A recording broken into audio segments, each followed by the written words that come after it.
Hi everyone, so today we're going to be going over how to subtract monomials. So we went over how to add monomials before, so today we're going to focus on subtracting.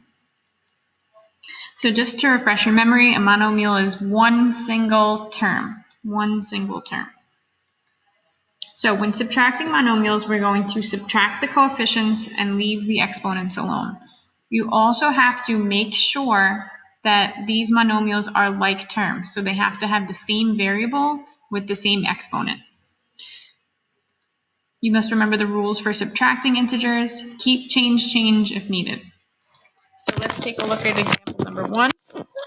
We have 3x minus 5x. So what I'm going to do is I'm going to bring out my coefficients, the numbers in front of the variables, the numbers in front of the letters, put that in parentheses, and then x goes on the end. So I just took out 3 minus 5 and put it right over here. So 3 minus 5 is negative 2. So my answer is just negative 2x. All right, let's take a look at example number 2.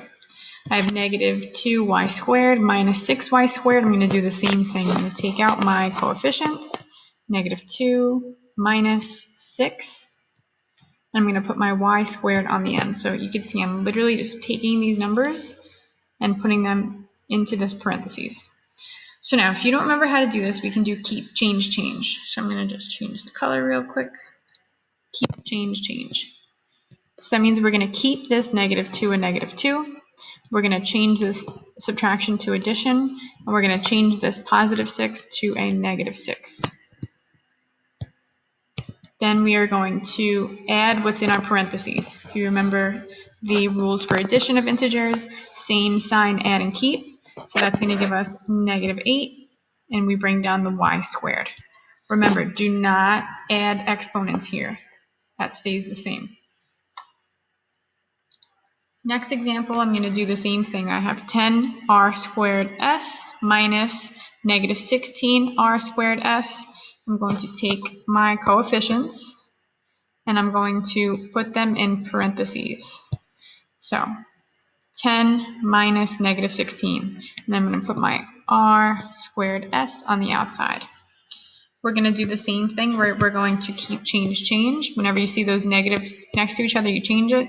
So this becomes a 10, and that's going to change to a plus positive 16. Bring down our variable with our exponent. 10 plus 16 gives us 26. So our answer is 26r, keep doing that, r squared s. Okay, let's take a look at the last example. Negative t to the third minus negative 9t to the third. Remember, there's an invisible 1 right there. So let's take out our coefficients. We have negative 1 and then minus negative 9. Bring down your t to the third power. So same thing here. I'm going to circle when I have my two negatives next to each other. That becomes a plus. So that's the same as doing keep, change. This stays negative 1. This changes to a positive, and then this changes to a positive 9. Bring down your variable and exponent.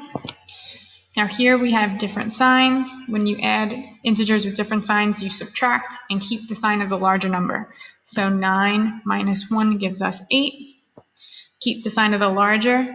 9 here is larger in this case, so it's going to stay positive.